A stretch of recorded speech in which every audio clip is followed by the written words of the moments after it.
Voilà, nous sommes donc de retour sur le plateau de ce midi, toujours avec notre public.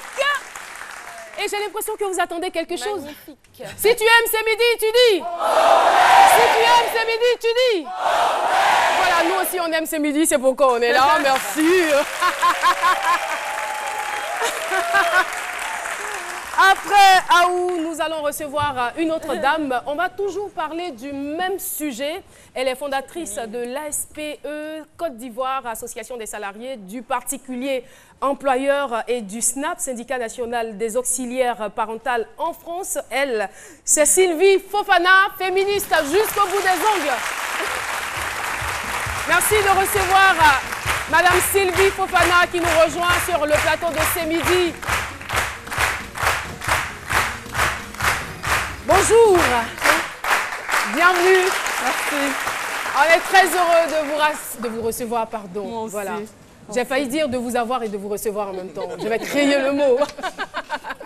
Vous allez bien? Je vais très bien, merci. Alors, Caroline. vous-même, vous avez été garde d'enfants en France de 1995 à 2012, c'est bien cela? 17 ans. Donc, vous êtes bien placé pour nous parler de ce sujet. Vous avez bien entendu, vous étiez certes dans les coulisses et vous avez entendu parler, mais c'est du Vous restez assise, vous posez les pieds par terre. Posez les pieds par terre, s'il vous plaît. Vous restez assise. Vraiment, ça me dépasse. Bon, d'accord. Alors,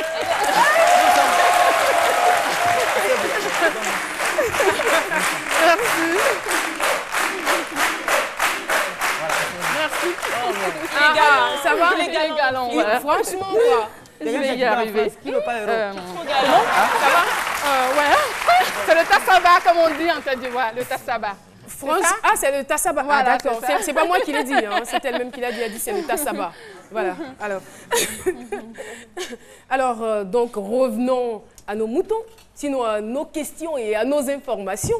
Alors, quelle est la différence? Moi, je veux savoir, puisque vous parlez de l'auxiliaire parental, je veux savoir quelle est la différence entre le babysitter, la nounou et l'auxiliaire parental.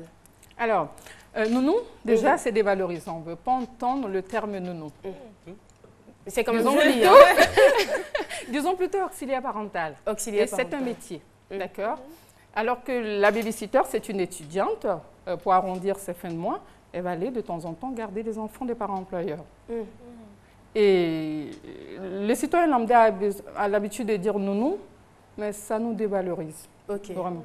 Et vous, qu'est-ce que vous avez vécu pendant ces 17 ans pour décider aujourd'hui de mettre sur pied une association qui aiderait le personnel de maison? C'est vrai, j'ai exercé mon métier en France pendant 17 ans, mais aussi là-bas, il y a des exploitations. Aussi grave qu'ici? Il y a des similitudes? À peu près. La différence avec ici, c'est qu'en France, il y a un cadre légal. Nous avons un statut. Tu ne peux pas te permettre d'exploiter une auxiliaire parentale ou un employé de maison. On a droit au SMIC, on a droit à des heures de travail, 40 heures par semaine, alors qu'ici, c'est à peu près 60 heures, 80 heures par semaine, si je ne m'abuse. Et le SMIC, beaucoup de familles ici ne payent pas les employés au SMIC. D'ailleurs, beaucoup ont crié en disant on gagne combien pour pouvoir payer un employé de maison à 60 000 francs. Donc, vous voyez, toutes ces différences-là. Donc, pour revenir à votre question, moi, j'avais constaté autour de moi qu'en France, il n'existait pas de syndicat pour les auxiliaires parentales.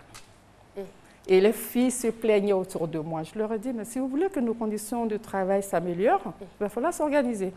Et c'est là que j'ai créé en 2010 l'association des nounous d'Île-de-France. Je sais que vous allez certainement me dire, mais si vous n'aimez pas le terme nounou, pourquoi avoir appelé l'association les nounous? Les hommes de médias, en créant notre association, les nounous d'Île-de-France, les hommes de médias se sont intéressés à nous. Parce que c'était une première, une grande première, que des nounous s'organisent. Heureusement, d'ailleurs pour nous, donc les hommes de médias nous ont accompagnés dans ce combat. Et qu'est-ce qui a véritablement changé depuis lors? Alors, de l'association des nounous, nous sommes passés au syndicat en 2012 et notre petit syndicat a rejoint un réseau de syndicats pour être plus fort, pour être plus visible.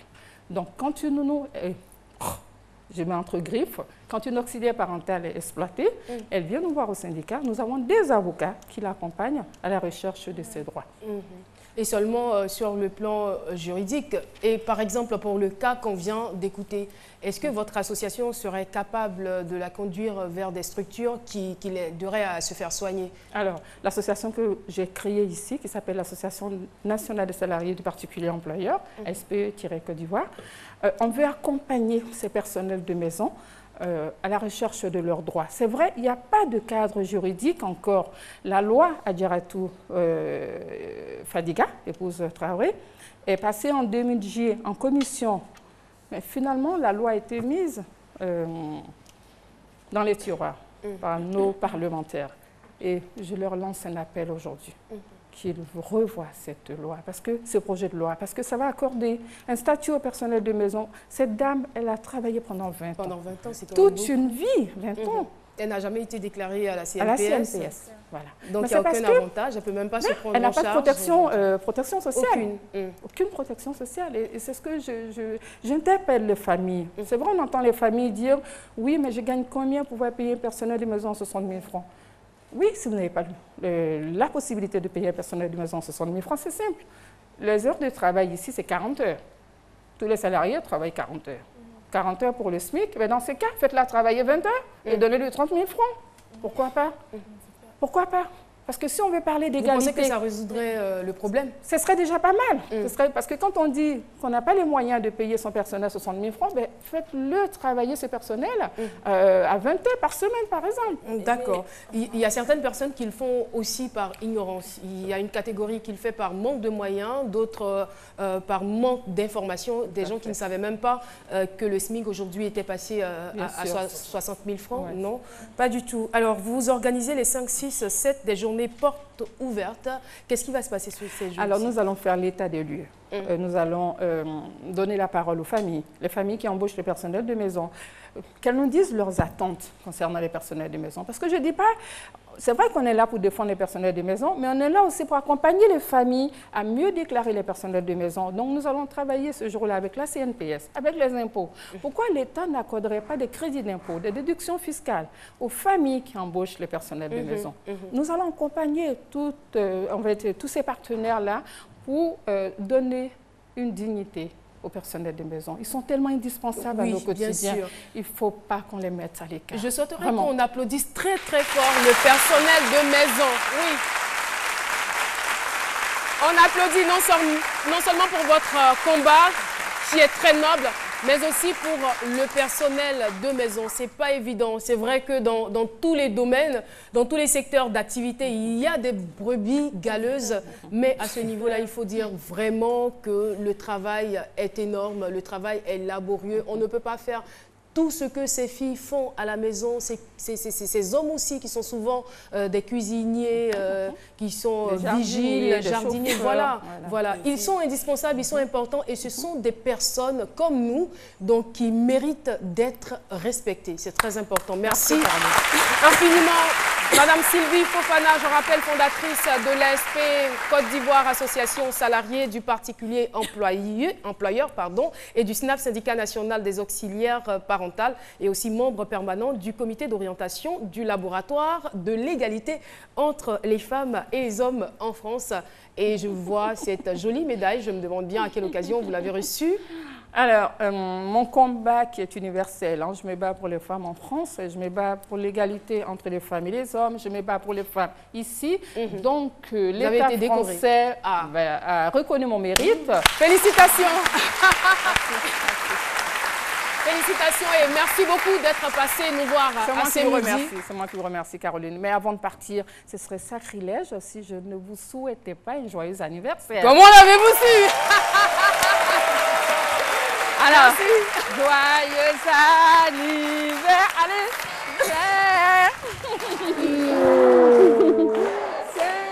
merci beaucoup. Merci beaucoup. Allez, c'est gentil, ça me touche. Merci beaucoup.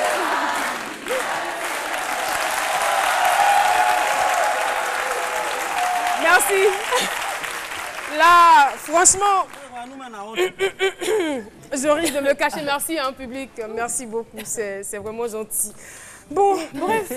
Et si je décidais de passer la parole à Jean-Michel parce que je suis émue. Jean-Michel, on te retrouve tout de suite.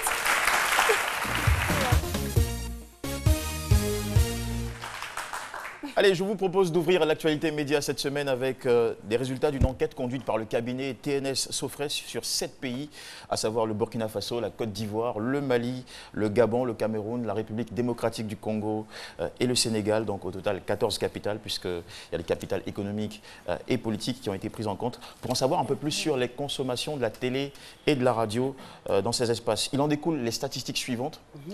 Les pays où on regarde le plus la télé, c'est tout d'abord la Côte d'Ivoire qui arrive en premier avec 97% de personnes qui regardent la télé une fois par jour. Suivi du Cameroun qui totalise 94% de téléspectateurs et le Gabon arrive en troisième position avec 93% de téléspectateurs par jour. On va aller maintenant pour jeter un regard ou un œil sur les consommations de la radio dans ces différents pays. C'est que là, on est premier encore. Les statistiques côté radio, c'est le Mali qui arrive en première position.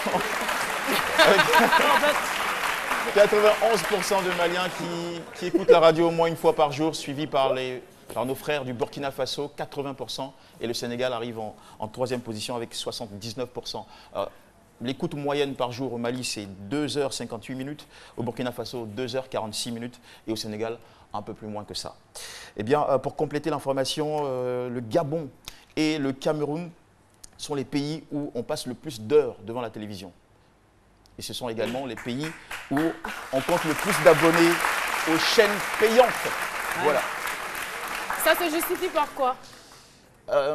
Difficile de dire, je pense que ce sont des habitudes.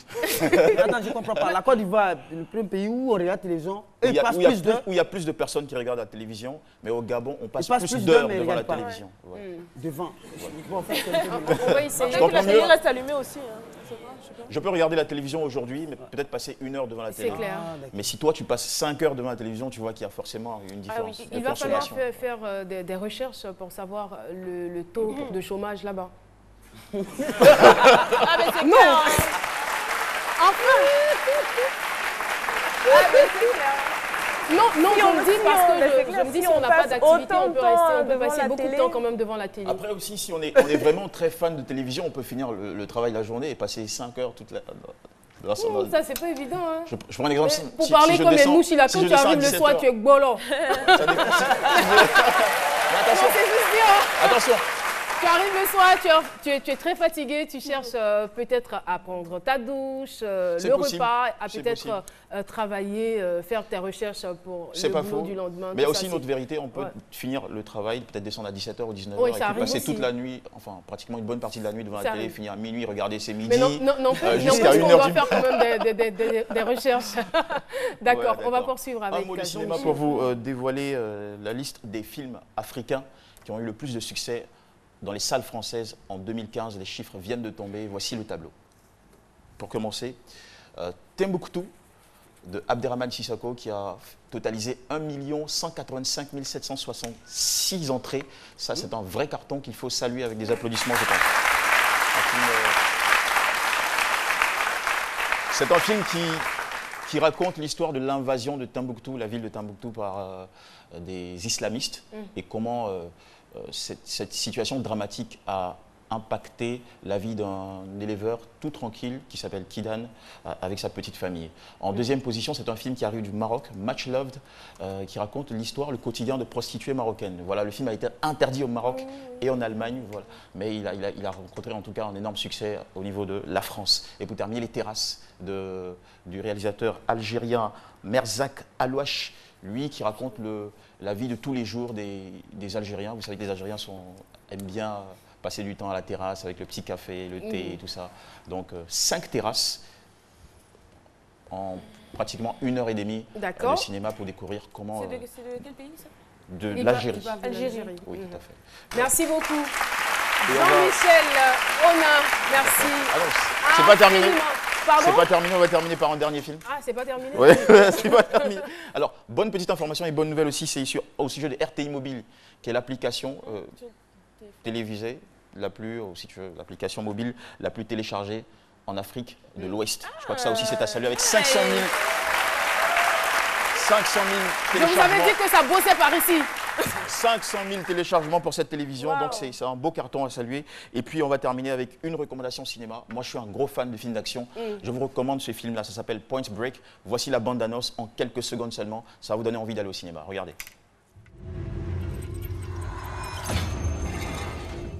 À quel genre d'individus sommes-nous confrontés?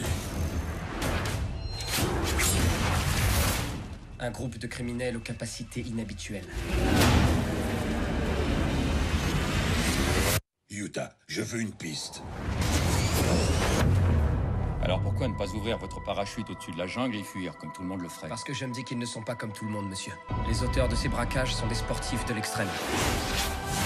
Ils utilisent leurs compétences pour déstabiliser la finance internationale. Et dans l'action, ils n'hésitent pas à tuer. On m'appelle Buddy.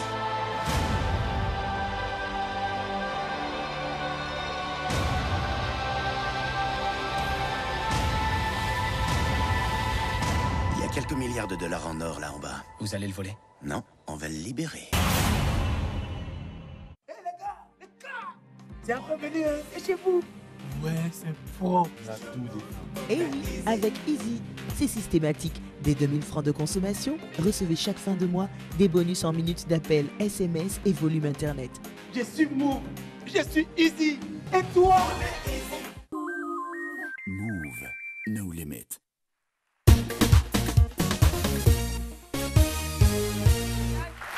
Nadiani, ils se sont bien rendus compte, hein, je suppose, que ce n'était pas une deuxième bande-annonce, mais c'était la deuxième coupure pub. Nadiani pour le savoir-vivre. Ah oui, c'est oui, parti. c'est parti. Non, je suis pressée de parler de mon thème aujourd'hui. Nous Scandale. t'écoutons. Et Scandale. Nico, il n'est pas pressé de venir apparemment. Ah, apparemment, non. Bon, D'accord, allez, c'est pas grave, on y va.